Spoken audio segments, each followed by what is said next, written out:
Welcome to the Wiggly Podcast. I'm Heather from Wiggly Wigglers. And I'm Farmer Phil from the farm. Excellent. So today we've got two little snippets of joy for you coming up. We've got Rhonda from Oregon, who's going to tell us all about carrots. Yeah, we've been to see her facility, which is Oregon State University, up on the high desert up in eastern Oregon. Fascinating, wasn't it? Fantastic. And we've got Terry, who's going to give us a tip from Hay Festival of how to grow your veggies. Perfect. Here we go. First off is Rhonda. Okay, so we're in the truck with James and Michael, British farmers, and also Rhonda from the Central Oregon Agricultural Research Centre. Thank you for joining the Wiggly Podcast, Rhonda. Thank you. Now the thing is, for anyone who's buying their carrot seed in the garden centre anywhere in the world, you're responsible for it, almost. That is correct. We produce about 80% of the world's carrot seed in Central Oregon. And that's about 60,000 acres of our production area. And so we are producing most of the hybrid seed in the world. Why is this such a good place to grow carrot seed? Well, one of the benefits we have is that it's very cool in the evenings and very warm during the daytime. So our summer temperatures can fluctuate between 4 Celsius and 40. And so we get these really, really crisp nights where the plant can then get a reprieve from the temperature, and then we have those really warm days where our bees can work pretty hard and get the good pollination. And what's the actual process? When do you plant carrots and when do you harvest the seed? How does it work? So we plant in August. That's our seed-to-seed carrots. And then we harvest late September or early October. And we also bring in plants that are actually roots that have gone into cold storage in April. And so we can supplement some of our crop by putting in actual roots into the ground and and it's the exact same timing because it has gone through the vernalization period. And we will then harvest them all at the same time in September. And for those of us who aren't sure about male and females and how all this works, we saw that there was 4 rows of female and 2 rows of male. Why and how does it all work? So the females are male sterile, so they do not produce pollen, and then the males, of course, are the pollen source. And the idea is to intersperse the male within the females, and then the bees will then distribute the pollen accordingly based on maturity of the umbel, which, throughout the season there's a maturity from the top to the bottom. So we need to make sure that our males always have pollen available for the females. And so the timing issue has been pretty much perfected of what varieties will flower at the exact time the females are ready. And so how many bees do you have to bring in? And are they all honey bees? They are. They are commercial honeybee producers that bring in bees, and we bring in usually 3 hives per acre. And so we have on average about 30 to 40,000 bees that we will bring into the area during the production time. Good Lord, that's a lot of bees. It is a lot of bees. Starting July, you will see trucks, big semis coming in the evening to drop off bees. And of course, the beekeepers do most of their work at night because the bees are too cold to actually be foraging. And so you'll see these big semis come in and guys working in the fields at midnight to 1 o'clock in the morning and putting bees out. So. And do bees actually like carrots? I don't know if they dislike carrots, but it's a crop that is hard to pollinate. And so we have really worked with an apiculturist to try to get foraging on certain fields to be precise, as opposed to the bees flying off trying to find different sources of pollen and nectar. How have you done that? We are working with a brood pheromone that was produced by a company, I believe, in Canada, and we put that actually in the hive, and that kind of tricks our worker bees into thinking that they have more babies to feed, and so they work a little harder and stay a little closer to home as opposed to commuting a long ways. Beekeepers, do they make money out of the honey, or do they get paid for bringing their hives? We pay them a certain cost per hive to bring in the honeybees, and they're here for 6 weeks.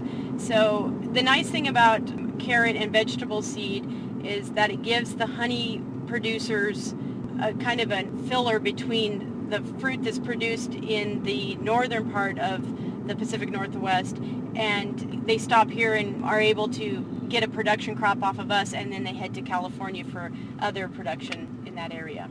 And so once that's all sorted and the carrots have produced seed, how do you harvest that? How does it get into the packet?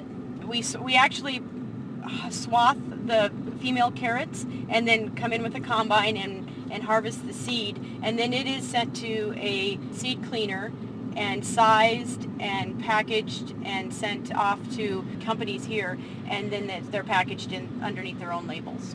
And you mentioned that home gardeners prefer bigger seed, but give us the gen. Is that any better? Actually, bigger seed is not necessarily better. The thing to look for is germination, and also there are certain varieties that have high vigor. That probably is going to be by trial and error, the vigor, based on the type. But in general, you always want to look to see if they have a germination percentage. And are there different fashions in carrots around the world? Yes, there is. Certain communities like different kinds of structures on their carrots. It's quite funny because a lot of people think that carrots all look like the standard carrot structure. Like Bugs Bunny has. Exactly. And unfortunately, there are lots of different shapes. Some look like ice cream cones. Some look like pogo sticks. There's just a lot of different ways that carrots are produced, and certain communities and certain countries like a shape of carrots. And that's what we try to produce and to make them happy. So. And have you got a particular favourite carrot, that you'd recommend? I like the ones that are cut and peeled and ready for me to eat. What, in the frozen department of Actually, they're fresh, so it's nice because I don't have to do much work. Love it. It's the long days. It's long days of being in the field. Now, before we leave this podcast, I'd just like you to tell our listeners which is your favourite podcast, because they're going to think this is so fantastic. I actually listen to The Archers. Oh, I know, so isn't that funny? And that's based in Worcestershire, which is the county next door to Herefordshire. So thank you very much for that. Thanks a lot. Thank you.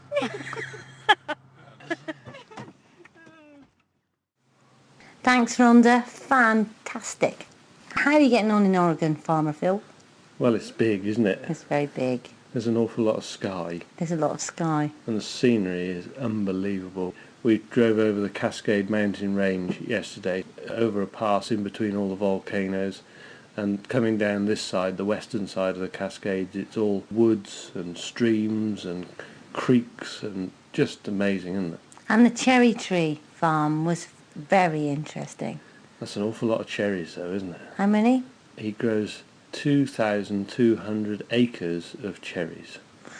Whew. And they're all fresh, and they use bees that then go to Rhonda's, as you heard. Rhonda's bees land after the cherry tree man's bees to pollinate the trees, and he processes all the cherries into boxes, and he has 12 different sorts of box of cherry, which goes basically all over the world. And the most difficult place for him to get his cherries into is California, the very next state.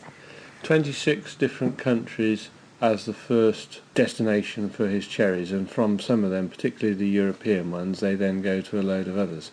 I reckon that's a fair spread of marketing, isn't it? There's a slight madness, though. I felt a slight, complete madness watching somebody so carefully grow cherries, harvest cherries, wash cherries, pipe cherries down a system, bag cherries, box cherries, packet cherries, when actually, if you want to solve the problem of freighting cherries through the air all over the world, my suggestion is... Grow your own. Cherry tree. Terry, over to you on Grow Your Own. I've got Terry with me again for the Terry tip. Now, how are we going to keep our weeds at bay? Because our plants need to thrive, and those weeds keep taking over, Terry. Well, weeds come naturally. I mean, even in the most pristine area, you think, where have these weed seeds come? And if you get a few dry days and then a drop of rain, overnight you have a green oasis of weeds. And that is the time to attack them. Wait for the noonday sun.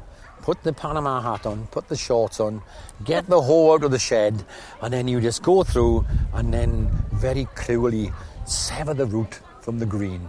And in the hot afternoon sun, these shrivel up. Occasionally you have to drop to your knees.